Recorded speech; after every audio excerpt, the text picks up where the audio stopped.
Hello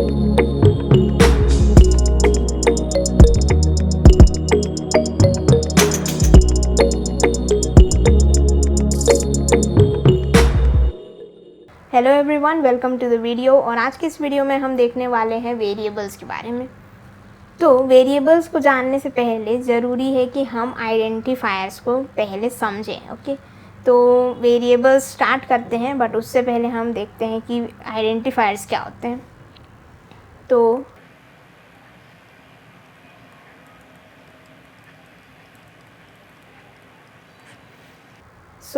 identifiers का सीधा अर्थ निकाले तो हम ये बोल सकते हैं कि आइडेंटिफायर्स का काम क्या रहता है, किसी भी चीज़ को आइडेंटिफाई कराना, या फिर बोल सकते हैं कि किसी भी चीज़ को नेमिंग करना या फिर नाम देना। ओके, तो हम लोग सिंपल वर्ड्स में बोल सकते हैं कि आइडेंटिफायर्स का ये मीनिंग होता है,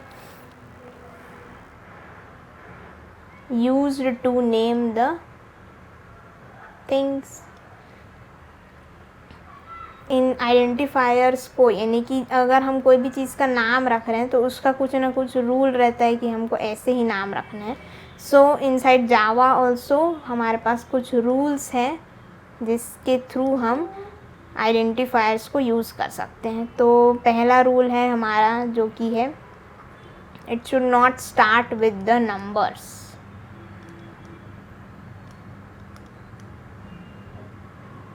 नंबर्स के साथ स्टार्ट नहीं होना चाहिए।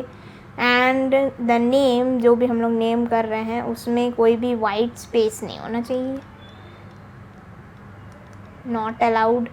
देन हमारे पास कोई भी स्पेशल कैरेक्टर्स जितने भी होते हैं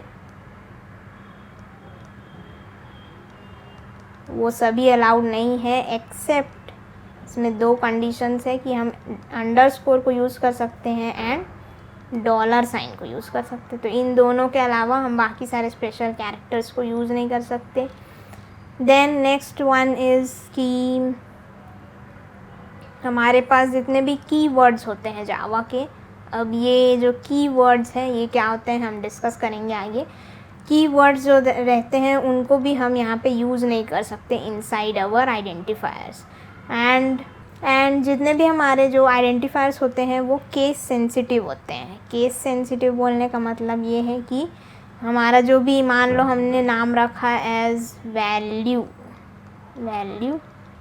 और एक और नाम रख दिया हमने एज वैल्यू, तो इन दोनों का जो अर्थ है वो अलग अलग होगा। ओके, तो ये दोनों का मीनिंग डिफरेंट है, दोनों अलग अलग है in case of the identifiers. Okay, तो ये सारे हमारे रूल्स हैं जिनको हम फॉलो करते हैं जब भी हम लोग आइडेंटिफायर्स को डिफ़ाइन करते हैं। अब देखते हैं कि कीवर्ड्स क्या होते हैं। तो कीवर्ड्स क्या होते हैं? कीवर्ड्स का मतलब ये है कि कोई भी रिजर्व्ड वर्ड। अब रिजर्व्ड वर्ड का यहाँ पे क्या मतलब है? रिजर्व्ड वर्ड का मतलब है कि कुछ हमारे जो जावा डेवलपर्स थे जिन्होंने जावा को डेवलप किया, लैंग्वेज बनाया, उन्होंने बोला कि भाई साहब कुछ वर्ड्स को छोड़ दो, बाकी सबको आप यूज़ कर सकते हो। तो वो कुछ वर्ड है जैसे कि इफ़ हो गया, एल्स हो गया, देन वाइल हो गया, देन गो टू, कंटिन्यू, और भी काफ़ी सारे ऐसे कीवर्ड्स होते हैं जिनको हम यूज़ नहीं कर सकते हैं इनसाइड आवर आइडेंटिफायर्स। मतलब कि जब भी हम अपने से कुछ भी नाम रख रहे हैं कोई भी वेरिएबल का, तो हम इन सारे कीवर्ड्स को यूज़ नहीं कर सकते हैं। So reserved words inside the Java are known as the keywords which we can not use inside our identifiers. Okay, now let's come back to the variables.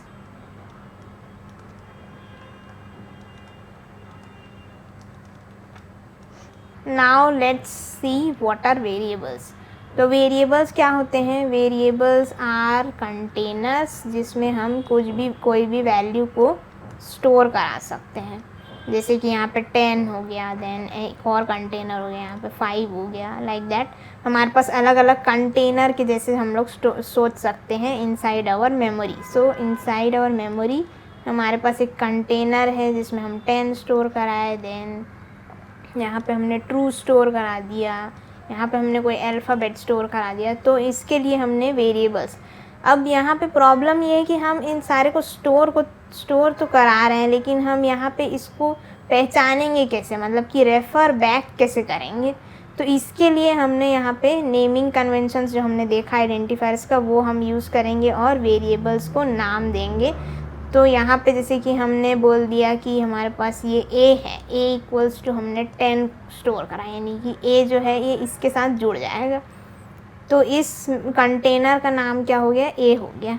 Now अब हम लोग बोलेंगे कि इस कंटेनर का नाम मान लो है वैल, ठीक है। तो ये हमारे पास जो भी 5 है, इसका जो नेमिंग का नेम हो गया, इसका जो नाम हो गया वो क्या हो गया, well. So like this we are going to use our variables. अब इन वेरिएबल्स के अलग अलग डेटा टाइप्स भी होते हैं, जैसे कि हमने प्रीवियस लेक्चर में देखा था। तो यहाँ पे जैसे हमने डिक्लेयर कर दिया as int a equals to 10, then वैसे ही हमने बोल दिया इंट वैल इक्वल्स टू 5। अब हम लोग देखेंगे, तो ये था हमारा variables and declaring what is declaration of a variable and what is initialization. Declaration क्या होता है, डिक्लेरेशन इज़ नथिंग बट जब भी हम लोग कभी भी सिर्फ ऐसे लिख दे कि int a and then semicolon, इसमें हमने कोई भी वैल्यू को डिफ़ाइन नहीं किया है, वैल्यू इज़ नॉट डिफाइंड। तो ये क्या हो जाएगा, ये एक डिक्लेरेशन हो गई। डिक्लेरेशन मतलब कि इसका काम ये होता है कि हमारे पास जो भी मेमोरी है उसमें हम सिर्फ जाके बोल दें कि भाई साहब इतना मेमोरी को एलोकेट करके रख दो। हमारे पास अभी वैल्यू तो नहीं है, लेकिन सिर्फ एलोकेशन हो रहा है, यानी कि memory allocation happens when we are declaring a variable. तो सिर्फ मेमोरी एलोकेशन हो रहा है, यहाँ पे कोई वैल्यू नहीं जा रहा है। अब अगर हम लोग बोले कि इनिशियलाइजेशन को देखें, तो इनिशियलाइजेशन क्या होता है, जैसे कि हमने यहाँ पे किया, तो वैसे ही बिल्कुल इंट a इक्वल्स टू अगर हमने 5 बोल दिया, तो यहाँ पे क्या हो रहा है, एज साथ ही साथ डिक्लेरेशन के साथ साथ हमने कोई एक वैल्यू पे साइन कर दिया। तो यहाँ पे अब मेमोरी में जाएगा, ये डायरेक्टली हमारा a इक्वल्स टू हमारा 5 को स्टोर करा देगा, मतलब कि पहले तो मेमोरी एलोकेट होगा एंड देन इसमें स्टोर भी करा देगा। तो इसको बोलते हैं हम लोग इनिशियलाइजेशन। तो ये हमारा वेरिएबल्स के बारे में थोड़ा सा ओवरव्यू। एंड अब हम देखते हैं,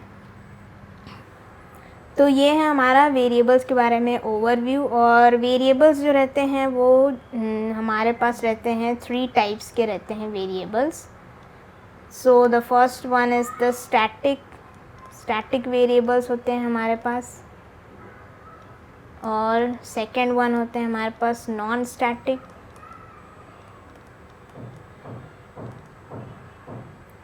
and third one is our local variable.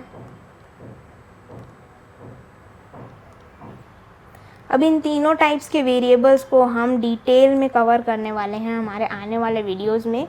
तब तक के लिए stay tuned to this channel and I hope you like the video and like, share and subscribe to the channel, and thank you for watching.